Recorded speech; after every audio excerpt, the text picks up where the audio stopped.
So the result of this competition for your attention, which is the commodity, were the innovations that make social media so addictive for all of us. App developers use methods that are employed in casinos to encourage repeated use, right? So the scroll down to refresh feature on any of these apps, it works on all of them, is taken from slot machines. If you've ever played a slot machine or video poker, it's the same thing. You kind of pull down and you get a brand new set of tiles that array themselves. So it's the same feeling. It's this kind of slight lift of anticipation as you scroll down, and then you're watching the little circle turn and you're waiting for the new content to appear.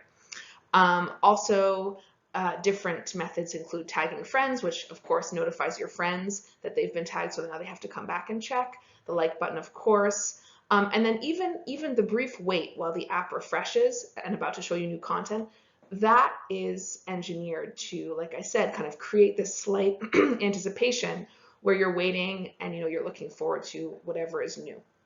So all of these different types of interfaces are organized with your attention in mind. And so one of the consequences of this is that while we are procrastinating or wasting time or doing nothing on our phones, we're actually producing a lot of value for these companies. And it's a really interesting kind of contradiction, because we think of these apps as time wasters, or as things that we do in between the things that we have to do while we're waiting, while you're waiting for class to start, while you're waiting in line, you just kind of fill that time with these apps. And the apps have managed to kind of produce value for themselves out of the time that you spend feeling as though you're not producing value. So that's a really interesting, kind of brilliant capitalist innovation, because they were able to think like, when are people sort of wasting time and doing nothing, and how can we extract the most value from that dead time? So there's been very little regulation from governments on the way that social media platforms are allowed to be designed and the way their interfaces work. And this is because, like we've talked about, neoliberalism is the kind of prevailing socio-political regime in the United States, where most of these apps are based, and government regulation is really unpopular in a neoliberal system. So, there was so much money to be made, and it was obvious early on, and so there was a lot of really quick innovation around extracting the most value from your attention. So algorithms obviously have been developed, and you guys, I'm sure, are all aware of this, that you're served content based on what you click on. So you're always served kind of reiterations of things that the algorithm thinks that you like. And then the timelines on the social media feeds, I think almost all of them at this point, used to be chronological. So you would see the most recent stuff first, and then it would go back in time. And now it's algorithmic.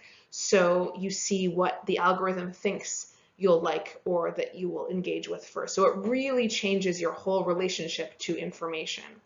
And it has this kind of algorithmic siloing of information has really, a lot of political commentators have noticed that it has reinforced people's beliefs in a lot of ways, particularly around social and political issues. So if you're only being fed related content that is that is the same as what you already engage with, it's going to reinforce your political beliefs. It's going to make them stronger. It's going to make you feel more convinced that you are right, that your worldview is the correct one, which can make it harder to see other points of view, to understand the humanity of people who might disagree with you, to be able to engage in kind of reasoned debates and arguments with people who have different beliefs than you. So this algorithmic social media feed feature has actually had major social consequences, because, for example, in the United States, the political electorate, the population, is very ideologically divided. It's never been more divided. There's never been less consensus, which is to say agreement, around basically what the country should do and what's right and what's wrong. And a lot of people point to social media as part of why this is, because for a lot of people, social media is where they get their news. They don't watch the news, they don't listen to the radio, they don't read the newspaper, they just read their feeds. And so their feeds are basically just telling them things that they already believe because of what the algorithms are serving them. And also, of course, people tend to belong to social groups that share general beliefs. And so your friends are telling you things, and your family, and it all kind of reinforces your existing beliefs. So with all of these changes, which have happened over the last approximately 13 years, social media has become less about connecting you with friends and more about keeping you looking, just keeping you using the platform as much as possible. In 2015, Facebook changed its algorithm so that you would see more posts from publications, from newspapers and magazines and websites and whatever, and fewer posts from from their friends. And people didn't like that. There was a huge outcry, and so in 2018, Facebook reverted back to a friends-oriented algorithm, but still, it's set up to maximize the amount of time you spend and the engagements that you have, as opposed to just opportunities to talk to people. So social media is not inherently bad. There's nothing wrong with it as a thing. It's enormously useful for a lot of people. It's essential. But the exploitation of human attention as a resource is very consequential, and a lot of those consequences are negative. Social media does not inherently make you lonely, but it's excessive use of it, which is a built-in feature, right? Excessive use is the goal that companies have. Can be a real problem, can cause loneliness and low self-esteem, and just a lot of feelings of social isolation and alienation. And this problem, to reiterate, is caused by the exploitation of attention as a resource. So it's really interesting because it's a way in which our inattention, our distractedness, right, our unproductivity, our inability to focus, our inability to finish a task without checking our phones, which I know many of us are familiar with. I have checked my phone twice since starting this lecture, right? So every time I finish a slide, I press pause and I go to the next slide to start the next video. I've checked my phone 2 times. I've been doing this for 20 minutes. Honestly, that's a pretty standard rate of checking, I would say. So it's really interesting because we're talking about productivity, right? And so there's a way in which this distractedness and lack of productivity is to the benefit of these companies, and they're exploiting our distractedness. And it's kind of on us to try to reclaim our ability to focus if we want to. We don't have to, but if you're interested in that, it's something to think about. We're going to be talking about that in the next 2 lectures, or the final 2 lectures, kind of reclaiming our attention, making decisions about what we do and don't want to consider productive. Yeah, this is just the beginning of this kind of final, you could say, unit in our class where we're going to be talking about our attention as a resource. So in the last couple of years, our phones have now started doing time reports, right? Screen time reports. So at the end of every week, you'll get a little report telling you how much time you spent on your various apps. And this has been done because companies, technology companies, and media platforms want to try to help people be more mindful of their use. But of course, they don't want to help that much, because if they helped too much, people wouldn't use their products as much and they would lose money.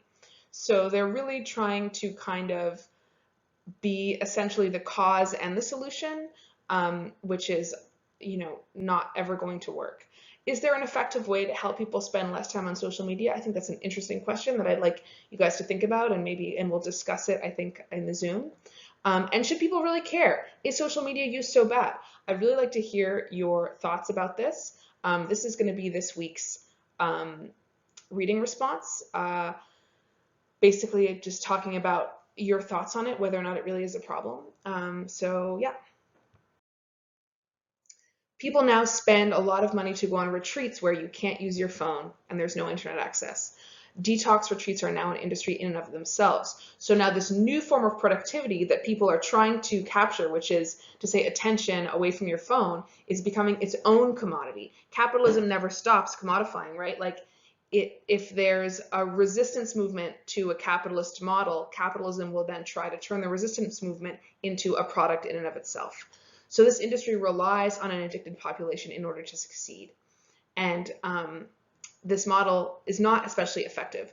Typically what happens is people go on these detox retreats, they feel amazing, they love it, they come back, they say, oh my God, I had the best week, you know, I was so relaxed and so focused, and then they just go right back to their old habits. It's very hard to change your habits and to retrain your mind. Doing this kind of retraining of our minds is a long-term commitment that requires us to pay attention elsewhere. It's not just a question of not paying attention to your phone. You have to redirect your attention to another thing. And that's what we're going to be talking about with the reading that you're going to be doing this week. So since we're getting towards the end of the term, I'm kind of asking these big questions. Is capitalism good? Is it bad? It's neither. It is as good or as bad as the society that it operates within. So capitalism doesn't contain any innate morality. It doesn't make people good. It doesn't make people bad. It's not the same as freedom and democracy, which in the United States, they're often very, very kind of conflated as similar ideas. The freedom to spend money, the freedom to be a consumer is considered kind of freedom. It's really just the ability to spend your money in whatever way you want. By allowing a society to engage in a free market, we don't guarantee that its people are treated fairly. So you can give people the freedom to buy and sell however they want.